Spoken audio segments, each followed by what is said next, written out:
இந்த செஞ்சேரிமலை கோவில்ல ஜாதகம் பார்க்குறவங்களுக்கு எல்லாமே அனைத்தும் நல்லதாவே நடக்குது. இந்த செஞ்சேரிமலை கோவில்ல மந்திரம் கத்துக்கிறதுக்காக இந்த மலைக்கு வந்ததாக கூறப்படுகிறது. இத முழுமையா நம்ம பார்ப்போம். வீடியோ ஸ்கிப் பண்ணாம மட்டும் பாருங்க. இன்னைக்கு எங்க போயிட்டுருக்கோம்னா, செவ்வாய்க்கிழமை பொழுதுமா நம்ம ஒரு செஞ்சேரி மலை கோவிலுக்கு போகிறோம். இது வந்து எங்க அமைஞ்சிருக்குன்னு பார்த்தீங்கன்னா, நம்ம கோயமுத்தூர் மாவட்டம் பல்லடம் டூ பொள்ளாச்சி போகிற ரோட்டில் இது அமைஞ்சிருக்கு. இந்த கோயிலுக்கு போயிருந்தீங்கன்னா மறக்காமல் கமெண்ட் பாக்ஸில் தெரிவிங்க. எந்த நாளுமே கூட்டமாக இருக்கும். ஆனால் செவ்வாய்க்கிழமை மட்டும் அதிக கூட்டம் இருக்குது. காரணம் பார்த்தீங்கன்னா, அதாவது நம்ம தொழிலில் இதை அடைஞ்சவங்க, நம்ம குடும்ப பிரச்சனைகள், அதாவது நம்மளுக்கு தொழில் பிஸ்னஸில் எதுவும் பண்ண முடியாது, ரொம்ப மன கஷ்டம், கடன் தொல்லை எல்லாத்துக்குமே தீர்வு காணக்கூடியதான் இந்த செஞ்சேரி மலை. இது பார்த்தீங்கன்னா செவ்வாய்க்கிழமை அன்னைக்கு நீங்கள் வந்தீங்கன்னா இதுக்கு என்னென்ன பரிகாரம் செய்யணும்னு எல்லாமே போட்டிருப்பாங்க. உண்மையிலேயே இங்கே வந்தவங்க ஃபுல்லாக நல்லா பயனடைஞ்சிருக்காங்க. இதை முழுமையாக நான் உங்களுக்கு காட்டுறேன். எத்தனை கூட்டம், எத்தனை மக்கள்னு பாருங்கள். செவ்வாய்க்கிழமை மட்டும் இங்கே அல்டிமேட்டாக ஆளுங்க கூட அதிகமாக இருப்பாங்க. இதான் செஞ்சேரி மலை கோவில். நான் கீழே இருந்து உங்களுக்கு வீடியோ எடுத்து காமிக்கிறேன். எனக்கு கொஞ்சம் ஏன்னா நான் மொபைலில் தான் வீடியோ எடுத்தேன். எனக்கு எந்த கேமராவும் எதுவுமே கிடையாது. கொஞ்சம் சங்கடமாகவும் இருந்துச்சு. செல்லு மூலமாக எல்லாம் எடுக்கறதை என்னை பார்த்துட்டே இருந்தாங்க. நான் என்ன மொத எடுக்கிறேன்னா, அதனால சப்போர்ட் பண்ணி நம்ம சேனலை மறக்காமல் சப்ஸ்கிரைப் பண்ணிக்கோங்க.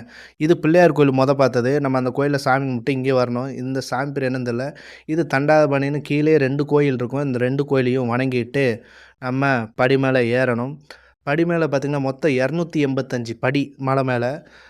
ப அதாவது கார் வழியாக வரனாலும் வரலாம். அந்த சைடில் ஒரு பாதை இருக்குது. அதை உங்களுக்கு வீடியோவில் காமிக்கிறேன். அந்த கார் வழியாக வந்துக்கலாம். ரூ. 10 டிக்கெட்டு. மலை மேலே ஏறி வந்தால் இது வந்து ஆரம்ப அந்த கோபுரம். இங்கே வந்தோடனே இங்கே ஒரு பிள்ளையார் கோயில் ஒன்று இருக்கும். தம்பி சாமி கும்பிட்றான். ஏறி காலங்காலத்தில் போனீங்கன்னா நல்ல இது. ஆனால் ஜாதகம் பார்க்கணுன்னா நீங்கள் காலைல 6 மணிக்கே வந்துடுங்க. நல்லதே நடக்கும். நீங்கள் வேணால் ஒரு வாட்டி வந்து பாருங்கள். அருமையாக மந்திரம் கற்றுக்கிறதுக்காக சிவன்கிட்ட ஏதோ சண்டை போட்டு வந்ததாக சொல்லப்படுது.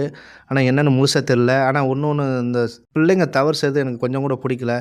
எல்லாம் கிவுத்தில் எல்லாமே கிறுக்கி வச்சுருக்காங்க. ஐ லவ் யூ இது மாதிரி கோயிலில் பண்ணாதீங்க தயவுசெய்து. இந்த வீடியோ பார்க்குறவங்க இது கோயிலில் பாருங்கள். நீங்கள் செவ்வாய் கூட்டத்தை பாருங்கள். இங்கிட்டு சாப்பாடு அன்னதானம் மாதிரி கொடுப்பாங்க. அவங்கவுங்க நினச்சவங்க ஒரு சுண்டலோ ஏதோ செஞ்சு கொண்டு வரலாம்.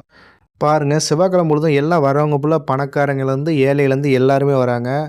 ஏன்னா ஜாதகம் நல்லா இங்கே வேலை செய்யுது. அதனால தான் செவ்வாய்க்கிழமை பார்த்தா சரி கூட்டமாக இருக்கும். எனக்கு எப்படி தெரிய வந்துச்சுன்னா, நான் ஒரு நாள் கோயிலுக்கு போனேன். அப்போ தான் தெரிஞ்சுச்சு. இந்த கோயில் பேர் மந்திரகர வடிவேல் அப்படின்னு திருக்கோயில்னு எழுதியிருக்கோம். மந்திரகத்துக்காக. அதனால் மந்திர வடிவேல். நான் கூட என்ன சாமின்னு நினச்சி போனேன். அது அப்புறம் பார்த்தா முருகன். இங்கே ஒரு பாருங்கள், பக்திமயமாக முருகனை எப்படி தொட்டு கும்பிட்றான்னு பாருங்கள் அந்த வேலை. இது வந்து பைரவர் சாமி. இது வந்து தான் தேர் உள்ளே இருக்குது, தங்கத்தேர். பார்த்தீங்கன்னா தம்பி ஒரு ஃபோட்டோ எடுக்கணும்னா அதுக்காண்டி வீடியோ எடுத்தான். சரின்ட்டு அப்புறம் கோயிலை சுற்றி நம்ம போகலான்ட்டு, கோயிலுக்குள்ளே வீடியோ எடுக்க முடியாது. ஏன்னா கேமரா அலோடு கிடையாது. அதனால வெளியில் போய் நாங்கள் அந்த கோயிலை சுற்றி போனோம். சுற்றி போனோன்னே அங்கே வந்தோன்னே இது அருள்மிகு மனசு என்னமோ சாமின்னு போட்டுருந்துச்சி. எனக்கு சரியாக புரியல. சரின்ட்டு வெளியில் வந்தால் நான் சொன்னோம்ல, கார் மூலமாக வரலாம், எது மூலமானா வரலான்னு சொன்னோம்ல, அதுதான் இந்த ரோடு. ரூ. 10 டிக்கெட்டு. அது மூலம் வரலாம். பார்த்துக்கோங்க. நான் செல்லு பாக்கெட்லேயே வச்சு எடுத்தேன். இப்போ பாருங்கள், அந்த கார் ஏறி திணறும். ஆனால் காரு கொஞ்சம் ஹைட்டாக இருக்கும். கொஞ்சம் பார்த்து தான் வரணும். கார்லாம் கொஞ்சம் ஓட்ட தெரிஞ்சவங்க தான் கரெக்டாக மேலே ஏற்ற முடியும். இல்லைன்னா ஏற்ற முடியாது. பார்த்துக்கோங்க. இங்கே பாருங்கள் எத்தனை பைக்கு, எத்தனை கார் நிற்குதுன்னு பாருங்கள். இந்த கோயிலில் வந்து எடுத்தோன்னே பிள்ளையார் இருப்பார். பிள்ளையாருக்கு அடுத்து சிவன், சிவனுக்கு அடுத்து முருகன். இங்கே ஒரு சுனை இருக்குது. அதை நான் லைட்டாக காமிச்சிருக்கேன் இந்த சுனையில். அப்புறம் பார்த்திங்கன்னா இங்கே கீழே போனோன்னே இது ஒரு சுனை. இது தண்ணி இல்லை, தண்ணி வற்றிருச்சு. இதை கெட்டி இது போட்டிருக்காங்க. ஏன்னா ஆபத்தான முறையில் இருக்கனால. அப்புறம் மலையில் ஏறி மேலே ஒரு சுனை இருந்துச்சு.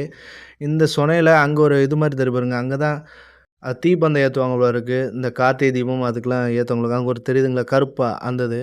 அப்புறம் சரி தம்பினை கீழே இறக்கி டைம் ஆகிடுச்சு எங்களுக்கு. அதனால் இறங்கலான்ட்டு இறங்கிட்டோம். அங்கே போனீங்கன்னா அங்கங்கே பாதத்தில் ஒன்று செஞ்சு வச்சுக்கோங்க. தம்பி அதில் நின்று பார்த்தான். அதுக்கு அவனுக்கு பாதம் சரியில்லை. எனக்கு கரெக்டாக இருந்துச்சு. இதுதான் கோயிலுக்கு பக்கத்தில் இருக்க சுனை. இதுலேயும் தண்ணி கொஞ்சோண்டு இருக்குது. கண்ணுக்கு தெரில. இது கேட்டு போட்டு பூட்டி வச்சுருக்காங்க. காரணம் என்னன்னு தெரில. இதில் வந்து சீட்டு, பொம்பளைங்க விளக்கேற்றுறது, அவங்கவுங்க வேண்டுதல் இதெல்லாம் பண்ணியிருக்காங்க. இந்த கோயிலுக்கு மறக்காமல் ஒரு வாட்டி வந்து பாருங்கள். எல்லாமே நடக்கும். நான் சொன்ன மாதிரி பாருங்கள், செவுத்தில் எத்தனை கிறுக்கி வச்சுருக்காங்க பாருங்கள். இது கோயிலா இல்லை என்னன்னு தெரியல. பஸ் ஸ்டாப்பில் எழுதுன மாதிரி நாகரிகம் தெரியாமல் இருக்கிற மாதிரி தெரியுது. யாரையும் குறை சொல்ல விரும்பலை. இருந்தாலும் சொல்கிறேன். ஒரு மன சங்கடத்திலனால சொல்கிறேன். கோயிலில் தயவுசெய்து இது மாதிரி எழுதாங்க. நம்ம வெளியில் எல்லாம் வேணால் எழுதலாம். கோயிலில் எழுதுனா நீங்கள் சேரக்காய் எழுதுறீங்களா என்னன்னு தெரில. இருந்தாலும் சொல்கிறேன். இது அருள்மிகு கன்னிமா சாமின்னு ஒரு 2 கோயில் இருக்கும் இங்கே. தம்பி ஒரு சுற்று ரவுண்ட் அடிச்சுட்டு வர சொன்னேன், வந்துட்டான். அப்புறம் பார்த்தீங்கன்னா அது பக்கத்தில் இன்னொரு கோயில் இருந்துச்சு. அதையும் போய் தம்பி சாமி கும்பிட்டு வர சொன்னேன்.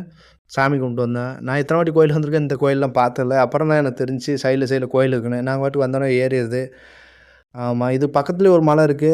எங்க பார்த்தாலும் முருகனுக்கு ஒரு பக்கத்துல ஒரு மலை இருக்கும். அது இடுமன் மலைன்னு சொல்லுவாங்க. அது மாரி இங்கேயும் ஒரு மலை இருக்கு. அது எனக்கு தூரத்துலருந்து உங்களுக்கு காட்ட முடியாது. நான் இந்த அவுட் சைட்ல வந்தனால தெரியல. சரின்ட்டு கீழ இறங்கியாச்சு. கீழ இறங்கிட்டு லாஸ்ட்டா ஒரு வாட்டி மேல ஒரு ஃபோட்டோ, வீடியோ எடுத்துட்டு வந்து எடுத்தது. "போயிட்டு வாரேன் முருகா" அப்படிங்கிற மாரி சொல்லிட்டு கீழ இறங்கியாச்சு. கீழ வியூ பாருங்க செம்மையா இருக்கும். எல்லாம் தென்னந்தோப்பு சுத்தி உங்களுக்கு பச்சை கலர்ல தெரியுது. ஃபுல்லா தென்னந்தோப்பு. ஒரே தென்னை மரமா இருந்தது. சரின்ட்டு தம்பிக்கு பசி எடுக்க ஆரம்பிச்சுச்சு. உடனே ஒரு ஏர்டெல்லுக்கு போனோம். தள்ளுவண்டி இது ஹோட்டலு. அங்க போய் ஆளுக்கு 3 இட்லி, அவனுக்கு 2 தோசை சாப்பிட்டுட்டு ஜம்முன்னு கிளம்பியாச்சு. ஓகே, நாளைக்கு ஒரு நல்ல வீடியோல பார்ப்போம். பிடிச்சிருந்தா பிடிச்சிருந்தா சப்ஸ்கிரைப் சப்ஸ்கிரைப் பண்ணிக்கோங்க. பண்ணிக்கோங்க. சப்போர்ட் பண்ணுங்க. பாய்.